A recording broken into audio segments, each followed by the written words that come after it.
Hi friends, welcome to our channel. నమస్తే అండి. ఈరోజు టాపిక్ వచ్చేసి గ్రామ వార్డు వాలంటీర్ మిత్రులందరికీ తెలియజేయడం అనగా ప్రజెంట్గా చాలామంది వాలంటీర్ మిత్రులు సర్వీసెస్ గురించి కానీ అలాగే మన యొక్క గౌరవవేతనం గురించి కానీ చాలామంది అయితే అడుగుతున్నారు. మనకి ఈ నెల గౌరవవేతనం అనేది 5,000 రూపాయలు పడుతుందా లేదని చెప్పి చాలామంది అయితే కామెంట్ చేస్తున్నారు. అలాగే పర్సనల్గా కూడా నాకు మెసేజ్ చేసి అడుగుతున్నారు. వాటికి సంబంధించి ఈ వీడియోలో మీకు ఫుల్ స్టెప్ బై స్టెప్ అయితే ఎక్స్ప్లెయిన్ చేస్తాను. ప్రజెంట్గా మనకి ఆంధ్రప్రదేశ్లో ఎన్నికల కోడ్ అయితే రావడం జరిగిందండి. ప్రతి ఒక్క వాలంటీర్ మిత్రులు తెలుసుకోవాల్సిన విషయాలు ఏంటంటే, మన గ్రామ వార్డు సచివాలయంలో ఉన్నటువంటి ఏదైతే డిఏ లాగిన్ సంబంధించి ఏదైతే ఉందో ఆ లాగిన్లో ఎటువంటి సర్వీస్ చేయడానికైతే మనకి ఆప్షన్స్ అనేది ఎనేబుల్లో లేవండి. ఓన్లీ రెవెన్యూ శాఖకు సంబంధించి caste, income, family member certificate మాత్రమే చేసుకోవడానికి అవకాశం ఉంది. ఈ సర్వీసెస్ కూడా వాలంటీర్ మిత్రులు చేయకూడదు. ఇన్ కేస్ వాళ్ళకి ఎవరికైనా కావాలని మీకు కాల్ చేసినా కూడా మీరు సచివాలయంకి వెళ్ళి చేసుకోవాలని చెప్పేసి మీరు తెలియజేయాల్సి ఉంటుంది. ఖచ్చితంగా మనకి ఇచ్చినటువంటి ఎన్నికల కమిషన్ ఏదైతే ఉందో జీవో అనేది ఆ జీవోని పాటించాలి ఖచ్చితంగా. ఎవరే కానీ సర్వీసెస్ చేయకూడదని చెప్పేసి రాష్ట్ర ప్రభుత్వం కూడా క్లియర్గా మెన్షన్ చేయడం జరిగింది. ప్రజెంట్గా ఇప్పుడు మనకి జీతాల గురించి చాలామంది తెలుతున్నారు. రాష్ట్ర ప్రభుత్వం మనకి ఒక గైడ్లైన్స్ అయితే ఇవ్వడం ఉంది.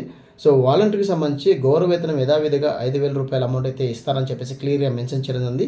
వాటితో పాటు ఒక జీవో కూడా రిలీజ్ చేయడం జరిగిందండి. ఆ జీవో అనేది వాలంటీర్ మిత్రులకు లేకుంటే సచివాలయం ఎంప్లాయీస్కి అనేది మనకి ఇంకా పూర్తి సమాచారం తెలియదు. ఆ జీవోలో ఉన్న పరంగా మనం చూసుకుంటే 2023 సంబంధించి జీతాలకు సంబంధించి మార్చి 31కి అయితే క్లోజ్ చేయడం జరుగుతుంది. అంటే ఆ బిల్ అనేది క్లోజ్ చేయాలి. క్లోజ్ చేసి మళ్ళీ కొత్త బిల్ జనరేట్ చేయాలని చెప్పేసి ఇవ్వడం జరిగింది. అంటే ఏప్రిల్ 1వ తారీఖున మనకు బిల్ అనేది మళ్ళీ జనరేట్ అయ్యి కొత్తగా బిల్లు అంటే జనరేట్ అయిన తర్వాత శాలరీ సంబంధించి మనం ఎన్విఎఫ్కు మనం రెఫర్ చేయాలని చెప్పేసి మనకి క్లియర్గా మెన్షన్ చేయడం ఉంది. అలాగే మన యొక్క గౌరవవేతనం అనేది ఖచ్చితంగా ఈ నెల అయితే 100% పడుతుందండి. యథావిధిగా పడుతుందా లేదని చెప్పేసి మరొకసారి అప్డేట్ వచ్చిన వెంటనే మీ ముందుకు తీసుకొస్తాను. ప్రజెంట్గా ఉన్నటువంటి అప్డేట్ ఇదండి. అలాగే చాలామంది సర్వీసెస్ గురించి అడుగుతున్నారు. రైస్ కార్డ్ మేము ఎన్నికలు కూడా రాకముందుకు అప్లై చేశాము. టీ నెంబర్ ద్వారా ఈకేవ్ చేసేది కావాలని లేదని చెప్పేసి అంటున్నారు. ప్రజెంట్గా వాలంటీర్ మిత్రులందరూ గుర్తించాల్సిన విషయం ఏంటంటే, మనకు ఉన్నటువంటి నవరత్నాల్లో భాగంగా ఏదైతే మనకు యాప్లు అనేది అప్డేట్ చేస్తున్నారు కదా, ఆ యాప్లకు సంబంధించి మొత్తం డిజేబిలిటీ చేయడం జరిగింది. ఎటువంటి యాప్ అనేది ఓపెన్ కావడం లేదు. ప్రజెంట్గా గ్రామ వార్డు వాలంటీర్ యాప్ అయితే రీసెంట్గా మనకి అప్డేట్ చేయడం జరిగింది. అందులో మనకి ఆరోగ్యశ్రీ సంబంధించి డిస్ట్రిబ్యూషన్ ఉంది కాబట్టి చాలామంది ఇంకా పెండింగ్ ఉన్నాయని చెప్పేసి అక్కడ లోగో తీసేసి మనకి మన యొక్క ఆంధ్రప్రదేశ్ సంబంధించిన చిహ్నం ఏదైతే ఉందో అది మెన్షన్ చేయడం జరిగింది. ప్రజెంట్గా ఆప్షన్ కూడా మనకి రిమూవ్ చేయడం జరిగిందండి. ఇప్పుడు ఉన్నటువంటి అప్డేట్ పరంగా ఓన్లీ వాలంటీర్ సంబంధించి కుటుంబ వివరాలు ఓపెన్ అవుతుంది సేవల అభ్యర్థన. సేవల అభ్యర్థనలో మనకి అప్డేట్ ఈకేవైసీ అలాగే రైస్ కార్డ్ ఈకేవైసీ చేసుకోవచ్చు. ఎవరైతే ఎన్నికలు కూడా రాకముందుకు ఎవరైతే ఆ రైస్ కార్డ్ అప్లై చేసింటారో వాళ్ళు ఈకేవైసీని చేసుకుంటే ఎటువంటి ప్రాబ్లం లేదు. ఈకేవైసీ చేసే ప్రాసెస్లో భాగంగా సంబంధిత అధికారులు ఎవరైతే ఉన్నారో మీ గ్రామ వార్డు సచివాలయంలో వాళ్ళని కన్సల్ట్ అవ్వండి. ఖచ్చితంగా అయితే ఎటువంటి సర్వీసులు అయితే చేయకూడదని చెప్పేసి ఒక జీవో అయితే ఇవ్వడం జరిగింది. ప్రజెంట్గా వాలంటీర్ మిత్రులు చాలామందికి చాలా డౌట్స్ ఉన్నాయి. అలాగే సర్వీసెస్ సంబంధించి చాలామంది మేము పింఛన్ అప్లై చేసుకోవాలండి, అలాగే పలానా సర్వీస్ మేము చేసుకోవాలి అని చెప్పేసి అంటున్నారు. ప్రజెంట్గా మీకు లైవ్ డెమో అనేది చూపిస్తాను. గ్రామ వార్డు సచివాలయంలో ఉన్నటువంటి డిస్కషన్ వరకు లాగిన్లో ఎటువంటి ఆప్షన్ అనేది ఎనేబుల్లో లేదండి. ఓన్లీ రెవెన్యూ శాఖకు సంబంధించి ఇన్కమ్ కానీ, క్యాస్ట్ కానీ, ఫ్యామిలీ మెంబర్ సర్టిఫికేట్ కానీ ఉంది. అలాగే హౌస్ హోల్డ్ సంబంధించి మాత్రమే ఆప్షన్స్ అనేది ఎనేబుల్లో ఉన్నాయి. మిగతా అన్ని డిజేబిలిటీ చేయడం జరిగింది. అది కూడా మీకు లైవ్ డెమో అనేది చూపిస్తాను. ఎక్కడ స్కిప్ చేయొద్దండి. వీడియో నచ్చితే ఖచ్చితంగా అయితే లైక్ చేయండి. ప్రజెంట్గా నేను మీకు లైవ్ డెమో విత్ ప్రూఫ్తో చూపిస్తాను. ప్రజెంట్గా మనకి మన యొక్క గ్రామ వార్డు సచివాలయంలో ఉన్నటువంటి డిస్కషన్ వరకు లాగిన్లో ఏవేవి ఓపెన్లో ఉన్నాయి, ఏవి క్లోజ్లో ఉన్న సర్వీస్ అని చెప్పేసి ఇప్పుడు మీకు చూపిస్తాను. ఈ సర్వీస్ అనేది మటుకు ఖచ్చితంగా మనం చేయకూడదని చెప్పేసి రాష్ట్ర ప్రభుత్వం కానీ అలాగే ఎన్నికల కమిషన్ వాళ్ళు కానీ చెప్పడం జరిగింది. ఇక్కడ మనకి నేను ప్రజెంట్గా అయితే మన గ్రామ వార్డు సచివాలయంలో ఉన్నటువంటి డిస్కషన్ వరకు లాగిన్ అయితే ఓపెన్ చేయడం జరిగిందండి. ఇక్కడ మీకు 1 by 1 అయితే చూపిస్తాను. ఇక్కడ చూడండి, ప్రజెంట్గా మనకి ఆరోగ్యశ్రీ సంబంధించి ఇక్కడ health and family welfare department అని చెప్పేసి ఆప్షన్ ఇవ్వడం జరిగింది. ఇక్కడ మనకి ఈ ఆప్షన్లో టోటల్గా ఆరోగ్యశ్రీ సంబంధించి ఎటువంటి ఆప్షన్ అనేది ఎనేబుల్ చేయలేదు. టోటల్గా మనకి ఆరోగ్యశ్రీ సంబంధించి ఎటువంటి ఆప్షన్ అనేది ఎనేబుల్ చేయలేదు. ఇక్కడ నేను క్లిక్ చేస్తున్నాను. మనకి ఆప్షన్ అనేది లేదు. అలాగే ఇక్కడ చాలామంది పింఛన్ సంబంధించి కూడా అడిగారు. పంచాయతీరాజ్ అండ్ రూరల్ డెవలప్మెంట్ సంబంధించి ఇక్కడ మనకి పింఛన్ సంబంధించి కూడా మనం క్లోజ్ చేయడం జరిగిందండి. పింఛన్ అప్లై చేసుకోవడానికి కూడా అవకాశం లేదు. అలాగే ఇక్కడ మనకి సివిల్ సప్లై సంబంధించి ఏదైతే రైస్ కార్డ్ సంబంధించి అని చెప్పేసాం కదా, రైస్ కార్డ్ సంబంధించి కూడా మనకి ఎటువంటి ఆప్షన్ లేదు. ఓన్లీ ఇది పిఎఫ్ షాప్ రెన్యువల్ అప్లికేషన్ అంటే ఏదైతే రేషన్ డెలివరీ చేస్తున్నారో ఆ పర్సన్ సంబంధించి రెన్యువల్ చేసుకోవడానికి మాత్రం ఆప్షన్ ఎనేబుల్లో ఉంది.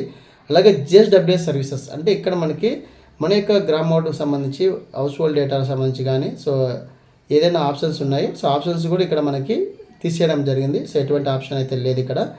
ఇక్కడ మనకి ఎటువంటి ఆప్షన్ లేదు. ఓన్లీ ఆధార్ సంబంధించి మాత్రమే ఎన్రోల్ చేసుకోవడానికి అయితే మాత్రం ఇవ్వడం జరిగింది. అలాగే ఇక్కడ మనకి మరొక ఆప్షన్ కూడా తీసేయడం జరిగిందండి. సో ఇక్కడ లేబర్ సంబంధించి కూడా మనకి ఇక్కడ only so application for integrate registration of establish and labour సర్టిఫికేట్లో లేబర్ సర్టిఫికేట్ అప్లై చేసుకోవడానికి మాత్రమే ఉంది. సో అలాగే ఇక్కడ మనకి రెవెన్యూ డిపార్ట్మెంట్ సంబంధించి కొన్ని ఆప్షన్స్ మాత్రమే ఎనేబుల్ చేయడం జరిగింది. సో మనకి ఇక్కడ ఇన్కమ్ సర్టిఫికేట్ కానీ, క్యాస్ట్ సర్టిఫికేట్ కానీ, ఫ్యామిలీ మెంబర్ సర్టిఫికేట్ కానీ, సో ఓబీసీ సర్టిఫికేట్ కానీ, సో అగ్రికల్చర్ ఇన్కమ్ సర్టిఫికేట్ కానీ, ప్రాసెసింగ్ సర్టిఫికేట్ కానీ, సో ఈ విధంగా మనకి కొన్ని ఆప్షన్స్ అయితే ఆర్ఓఆర్ 1B కానీ, సో ఇవి అయితే మనకి ఎనేబుల్లో చేయడం జరిగింది. సో మిగతావన్నీ మనకి చేయడానికి లేదు. సో ఇప్పుడు మీకు చూపిస్తాను. సో ఇన్కమ్ సర్టిఫికేట్ మీద క్లిక్ చేసి సో అది కూడా మనకు ఓపెన్ అవుతుందో లేదో చూద్దామండి. సో మనకు ప్రజెంట్గా అయితే ఒక క్యాస్ట్, ఒక ఇన్కమ్ అయితే అప్లై చేసుకోవడానికి అయితే, అలాగే రెవెన్యూ డిపార్ట్మెంట్కి సంబంధించి కొన్ని ఆప్షన్స్ అనేది ఎనేబుల్ చేయడం జరిగింది. మిగతావి అయితే క్లోజ్ చేయడం జరిగింది. సో ఎటువంటి ఆప్షన్స్ అనేది మిగతావి లేవు. సో అలాగే ఇక్కడ చూడండి. సో మరొకసారి నేను మీకు చూపిస్తాను ఇక్కడ 1 by 1 అయితే.